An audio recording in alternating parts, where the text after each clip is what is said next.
feel like God just got a little screw in place, keeping a full blown race war from popping off.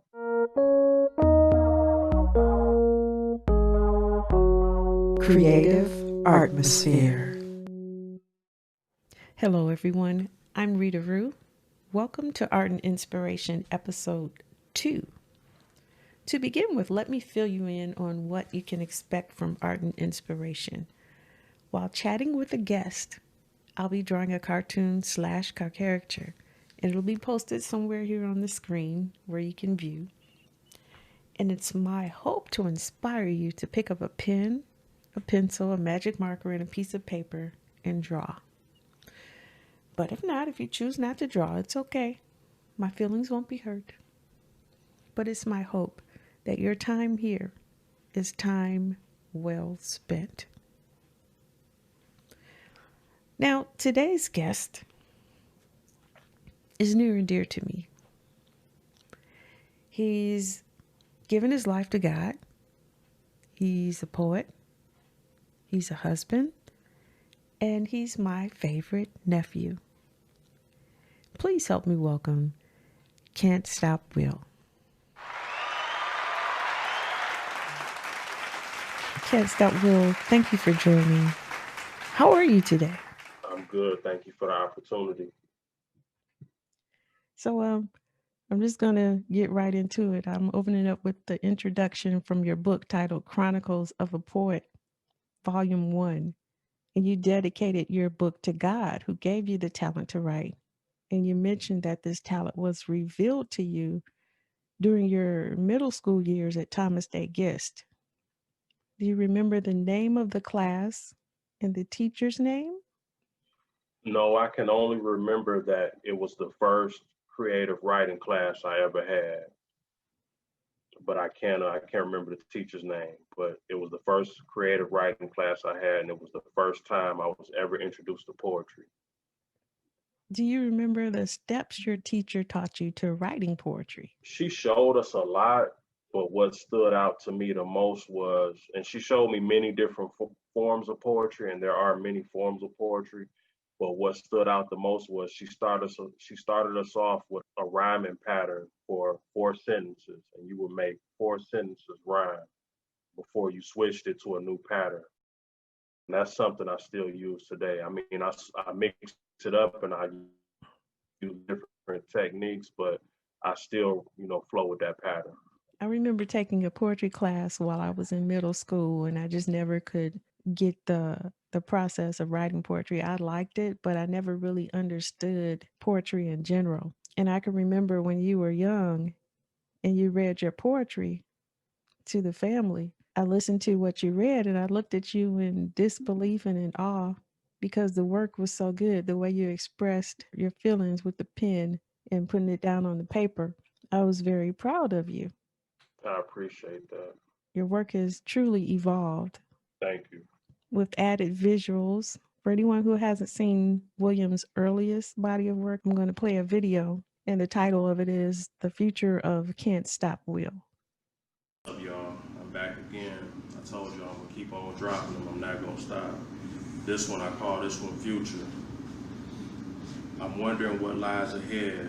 So blessed to still be here when I could have been dead. But God has purpose for me. So I'm steady writing rhymes, really using my head. I can't stop until I'm dead. Can't stop until most of the world hears what I said. Going at this notebook like a pit bull seeing red. We can't be lazy. We gotta get out of bed. We gotta feed ourselves until our dreams are fed. I believe we dying inside if we ain't doing what we love. The good work down below and the corrupt sit high above. Gotta take life by the steering wheel and drive. Gotta walk up to the diving board and dive. Gotta be thankful and take advantage of being alive. Gotta make wise choices to survive. Gotta be consistent in this life to thrive. Gotta be aware of your surroundings when you arrive. It ain't just the early bird that gets the worm. Sometimes you gotta hunt all day long. When you're losing, you gotta keep going and be strong. Sit there thinking I ain't gonna make it and watch me prove you wrong. I took the nickname Can't Stop Will, cause I can't stop, and I can't be stopped unless it's God's will. Every day I'm gonna keep posting, giving you the real. Ain't no time to chill. And I'm giving you something everybody can feel. Some of y'all really ain't for me. Some of y'all just ignore me. But I'm gonna keep posting till you hear my story. I'm gonna keep pushing till they see my glory. Dudes with wigs and lipstick getting fame. And you think you ain't gonna hear my name? Big time comedians and they jokes is lame. Somebody standing in line finna act just like them and do the same. And I be sitting there shaking my head cause that's a shame. But that's the name of the game. Dudes making a whole lot of noise and ain't saying nothing. But can't stop saying something. And you can pretend you don't see me, but you gonna hear me. And can't stop us coming. Better make way for me. Future of Can't Stop Will, that was an awesome video, William. And I do Thank you. want to bring up two lines that stick out to me. And I'm going to read it because I have the book right here in front of me. So for everyone who doesn't have a copy of William's book, if you love the videos, you're going to love the book as well. Definitely. Look out for volume 2 coming soon. So the two lines that I'd like to read are as follows. We can't be lazy. We got to get out of bed. We got to feed ourselves till our dreams are fed. That really stuck out to me. Can you break that down for me? Nothing comes to a man that won't get up. Nothing comes to a man that's lazy and won't go after opportunity. And as far as feeding your dreams, that's the footwork. That's the recording. That's the long nights. The long hours working on content. That's writing, praying, seeking God for words when you don't have them. Seeking God to touch you, so that you can be creative. When you don't really have it in you, it's the consistency. So you can look and you can see that dream has come to pass. I want to give a little bit of background history on myself and why these particular two sentences stick out to me, because it's always been a dream of mine since graduating from high school to do radio or some type of talk show. And I applied for entry into Specs Howard School of Broadcasting, and I didn't pass the entrance exam. Instead of studying and going back and trying it again and passing, I let the first time I failed that test take me out of getting back into Specs Howard Broadcasting's door. I went and got a job. The job distracted me from my dream, and it was a good job working at the Detroit Public Library. I actually retired from there. The next line that stuck out to me, William, was got to be consistent in this life to thrive. And one thing that I could say for sure about you is you've been consistent in writing your poetry ever since you began. You have not stopped. Would you like to speak to that a little? I would say I haven't stopped since about 2018. That's where I really started going hard. Was that 2018 that we moved to AZ? Yeah. And like you, when I think about it, you brought up something that made me think back when I was in my earlier, my later teens, going towards my 20s, right before graduating high school. There was a guy he had a foundation called the Claire Foundation. And I think you came to one of my performances where I read in front of like a large crowd. That moment in my life, I should have stayed more consistent at that time, but I let friends and playing in the street and drugs and alcohol distract me. But that guy was really interested, he had something going on and he was trying to take me to the next level. But because of, my foolish lifestyle, my immaturity, I put my dreams on hold, with the lifestyle I had. And it took for me to go to Florida and mature and then move to AZ, and God cut that light bulb back on. Now I've been more consistent than I ever been with this poetry in my whole life. And it's like he just sparked me to keep going. So, William, since you brought it up, I will ask, with the drugs and alcohol, what attracted you to drinking and doing drugs? You kind of familiar with my father's side of the family. Alcohol was introduced to me at a young age through my uncle, one of my uncles. The music, the party lifestyle of the '90s. You remember how stuff was going on. It was in every song, different rappers, different lyrics. So there was always an attraction to me. You know, alcohol was introduced to me, point blank right there in elementary school. And then I was always attracted to the weed and the parties and other stuff like You said that. elementary school? Elementary school, No. I caught my first buzz and had my first sip in elementary school. I was an elementary school kid. Wow. No, I didn't know that. Man, that's Yeah. something else. I dreamed the greatest things. Imagine being a blessed human being. It's amazing the things I've seen. It's truly amazing to have a queen. I dream of rising like smoke from a chimney. I see adversaries dying. They should have never been my enemies. I pray and I pay my dues. Thank God for the Trinity. Surrounded by hate and division, I pray and wait before making decisions. Stressed by weight and harmful conditions, I see idols and faulty religions. Thank God for the Bible. I see paradise and visions. Imagine God taking you to the next level. Imagine overcoming demons and the jealous devil. Imagine God touching the heart of a rebel. Imagine a man who will never settle. Imagine winning spiritual battles when we wrestle. Imagine being healthy with a clean vessel. Imagine being wealthy and truly special. I spoke rhymes in a dream that I never spoke before. I seen the sunshine with a beam that I never seen before. I seen beaches and water that seemed to bless the shore. I seen chains released from the addicted and poor. I seen levels reached where you couldn't imagine more. I seen places so beautiful you couldn't ignore. Another moment in history, now I'm 34.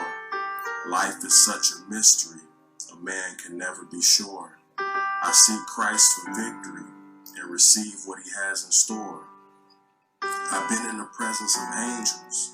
I've been saved from danger when my life could only dangle. I've seen messages and visions from other angles. I'm magnificent and artistic. His grace is sufficient and I'm articulate. I'm surviving poverty and negative statistics. I trust Christ with my life because I know he will fix it. I add poetry to my life, and what you hear is how I mix it. Imagine a dream come true. Imagine reaching others from what you've been through. Imagine touching one, then touching two. And after touching two, imagine touching a few. Imagine touching a multitude. Imagine a man like me speaking to you.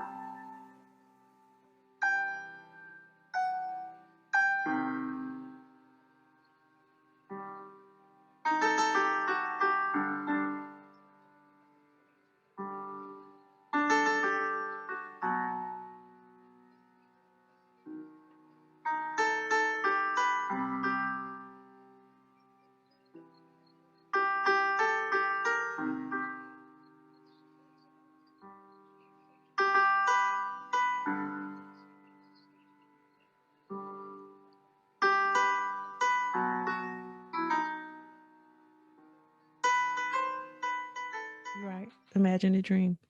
Yeah, what's really special about that poem is I actually had a dream the night before writing that poem. And in my dream, I seen beautiful things.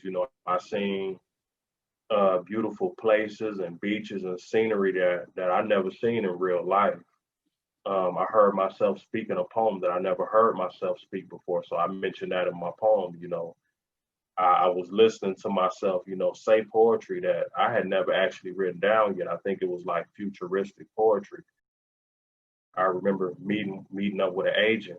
I guess she was going to work out my shows and who I had to go and speak to. These are things that haven't happened yet, and I felt a whole special vibe, the whole time. And when I woke up, it was like electricity, and I just from line to line. I know that it is not an easy task putting the poetry together and the visuals with it too. Are you doing this by yourself or do you have help? I got my best teammate, and that's my wife. She does all my editing. She does everything. As far as my visual. Wonderful. I love the way the two of you work together as a team. You've got a 1-2 punch and it's powerful. Keep doing what you do. My poems can be short. God can touch my mind, and I can write a poem in 5 minutes. If I'm a little slower that day, it could be 15 or 20 minutes. The actual process of putting the videos together and picking and choosing what goes best with which sentence I just used or what I said last, and all the editing and putting it into the system and checking it to make sure it doesn't have errors, that can take anywhere from 5 to 8 hours. To let the people know where they can find you and where they could check out your poetry, your social media information. Look me up on Facebook, Instagram, and YouTube. Can't Stop Will. You'll see me. Can't miss me. Look out for Volume 2. Chronicles of a Poet Volume 2 is coming soon. I know that you were brought up in the church. We both were. What point was that in your life where you just decided to let God use you? Define what you mean exactly when you say giving my life to God, when I decided to let God use me, so I can break it down much more. Okay. Well, it's my thought that say if you're drinking and you're doing drugs, God is the last thing on your mind. You kind of putting that to the side. What made you put that to the side and pick God back up as your main point of focus? Well, this is what's funny though, and I'm gonna try to go into everything. Well, my foundation. You know how I was brought up. My grandfather being a great preacher and all. So the foundation and the relationship started very early. I can even remember even being in your room one day, sitting by the window, and I can even remember the birds chirping and the sun shining in such a way that I knew God was right there, and I told him hi. I can remember some amazing things and feelings I got, as a young kid. Wow. Then the growing up stages came. Then the introductions to the world and sin and getting high and all that stuff was introduced to me. So that took me down a different road. It's funny you said, being high and being under the influence, God is the furthest from your mind. I've had some situations where I've been under the influence of things, and it wasn't going the way I wanted it to. And I mean, to the point where, it's been some times I thought I was dying. I had to reach out to him in the midst of me thinking I was going to enjoy myself getting high that day. And I had to pray to him to preserve my life. Wow. It's been some times where, I knew I was too drunk to make it home. And I've had to pray, please, get me home, and almost in tears. Yeah. So in the midst of my foolishness, he made me reach out to him. He showed me that he Wow. was the only way out. So it's been a long, twisted, thorny road that I've been on, to get to where I am. And I'm still growing. I come a long way as far as, not messing with drugs and alcohol, but I'm still growing quite a bit. Thank you so much for being so transparent with Definitely. everything that you include in your poetry. Just sitting here talking right now, letting people know your life and the things that you've experienced. And I was just thinking, it's important to be transparent like that. I was having an issue with my uncle. I was talking to him about different things I was posting and why I was posting it. There's a young man or a young woman, a young lady or whatever that's gonna die tomorrow. Hmm. That think that they can go out and get drunk tonight or go and smoke something. They don't really know what they smoking. They might think it's just weed or whatever, and it's got a chemical in it or it has something in it that's gonna give them an adverse reaction, and they gonna die tomorrow. So Hmm. I gotta be transparent to love, because I know God spared me. I know I could have died. Hmm. I know He could have took my life. That's why I've showed different things about angels being with me. I've been on the road on 7 Mile, coming down 7 Mile on my way to Russell, and drunk and high and sleepy and fell asleep. And Wow. I heard a voice say, "Open your eyes." Sounded like a woman's voice. I think it was an angel though. Said, "Open your eyes." I was on the sidewalk, headed straight into a telephone pole. I Oh, wow. swerved back over on 7 Mile. This is the stuff I'm talking about being transparent. You know, people need to be saved, you know, because it's real out here. Wow. When the party is over, people die. When the party is over, people go to jail. You know, people wake up in jail. You know, so you know that's important. You know, so I put a lot of that into my poetry, as you know. A lot of that is in my poetry. You had a lot of content was based on what's going on in our world today. We turn on uh, social media, the TV, and the word that I hear a lot is racist, racist, racist. And I remember when you posted videos that talked about that content, it was real and it was what was going on, but it didn't make me feel good to know that this is so prevalent in our world and that nothing has changed. Things just seem to stay the same as the years roll on. It's the same subject matter. What are your thoughts on what you see nowadays? You just tapped into a couple of different parts of my spirit on that one. Racism is very real, you know. As a believer, I do want people to know, don't mistaken the good cop that may be white or may be another race for the bad cop. Know that there is a difference. You know, Mhm. I've met some great people with the badge on that were white or whatever race they were, and I met some that were really awful too. I just want people to know who your allies is and know who your enemies are, and know who the main enemy is. You know, with the devil that wants the whole human race wiped out. Yeah, but racism is very real and it's a problem. And to be honest, it's so bad right now, and it's getting to a point where, in a minute, if God don't, if there's a, I feel like God just got a little screw in place, keeping a full blown race war from popping off.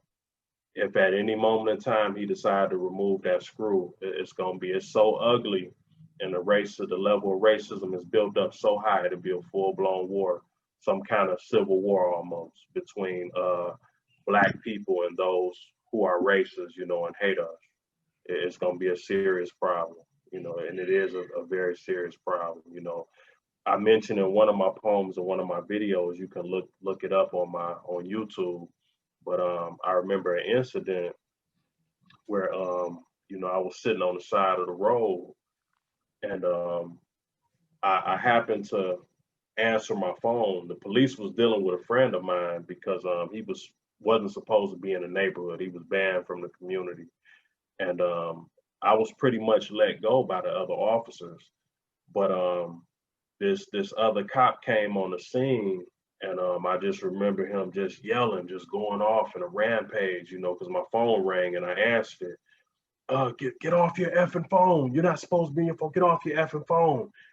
And it pissed me off, but I knew, you know, God gave me the wisdom that if I had even said something as simple as, "Hey man, you know what's your problem? Chill out," he coming at me with the club. You know, they piling up on me. I'm getting rushed. I Right. move along with that, I'm getting shot. And a lot of people have died because they said something in a situation like that. You Right. know, a lot of people have lost their lives. But you know, I'm gonna say this, and I'm not so much, you know, I ain't inciting no violence or, you know, anything, you know, against law enforcement or anybody. But as far as that kind of behavior goes, and that racism and the ugliness that we seeing on a day to day, it gets to a point where a man says, if all I can do is be quiet when I'm being disrespected or I'm being harassed, if that's all I can do is be quiet and take that, or have a peaceful march, which, you know, I don't see it doing a whole lot of good. Even Martin Luther King was assassinated. You know, I'm not telling us to be ignorant or be savages, but I'm telling you, if a man gets to a point where he can't even say nothing, and they're just so rampant with the disrespect and with the abuse, and with all the stuff they got going on. It gets to a point where man just say, okay, well, it's war. It's war. I can't be respected just because somebody was people who wasn't, in that situation. I always add up the pros and the cons. Sometimes you can be in an area that you shouldn't be in. Um, Sometimes you can be in a place you shouldn't go to. Sometimes you can be in a situation where um, some people are over dramatic, and they blow a situation out of proportion. They get out the way with an officer when they really didn't have to. But I'm talking about I've seen so many different scenarios. Mine is one of them. I shouldn't have been hanging out with the guy or whatever, but there was no reason I had to be talked to like that. I've seen they jumped on a doctor, a medical student, just so many people who weren't even in the wrong place or in the wrong aspect of life or how they was living their life, and they have died or been abused by racist law enforcement. So when it gets to a level where you don't know if you're gonna live or die just because you're black, what do we have to lose? What do we have to lose? That's where it gets to. Like I said, I gotta pray and I gotta trust God, but it gets to a point where if He removes that screw, what do we got to lose? They get mad and they talk trash to us and, oh well, we'll wipe you guys out. You're nothing or whatever. We already getting wiped out for nothing, just for being black. What do we have to lose? That's the point it gets to. Our brothers and sisters already being killed and coming up missing for no reason.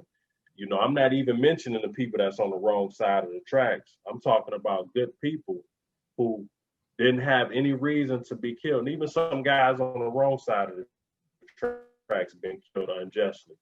But what do we have to lose if this thing goes sideways? Because we already being killed for no reason. We already being abused for nothing. So that's my thoughts on that. If that made sense the way I put it together. If people gave their lives to God, do you think a lot of this could be resolved? Because it looks like to me it's just good versus evil in a sense. Um, yeah. The thing with that is, and this is where you get people who don't believe, because you get people that wake up and they ask legitimate questions. You get people that wake up, little girls and boys, and they say, if there's a God, why was I molested? Why was I raped? Why did the little 6-year-old girl down the street get her brains blew out? If there's a God, you get people that don't believe because of this. And I'm on a level where those things bother me, but because of the hand He has shown me and the love He's shown me in my life, I know that He does exist. I think if a person really gets close to Him, and they seek Him, for their life and for not being harmed or whatever the case, I think they can avoid a lot of unpleasant situations in life. But it is a known fact that racism exists, and God is allowing it for whatever reason to go so far and to come to this point. You know, so I mean, look at Dr. Martin Luther King. He's a prime example. People that want us to be passive and don't want to see us stand up or get tired of the aggression and the stuff that's going on, they bring up Dr. King. But that man was assassinated, and he was nonviolent, and he was a believer, if I'm not mistaken. That man was assassinated. You see what I'm saying? You know, Malcolm X, he was taken out, but they were on two different sides of the tracks, and both of them died the same way. I mean, I would say it's getting better to the extent that you know people used to have to look down when they crossed the street and a white person was coming by. Like you don't really have that anymore, but you still got people that's calling the police if they don't like you because Right. you're black. So it's like, it's really hard to say. You got to watch where you go. You got to watch where you live. You go somewhere, you got to look around at the people, what type of people they are, how they view you. So it's tough. It's really hard to say.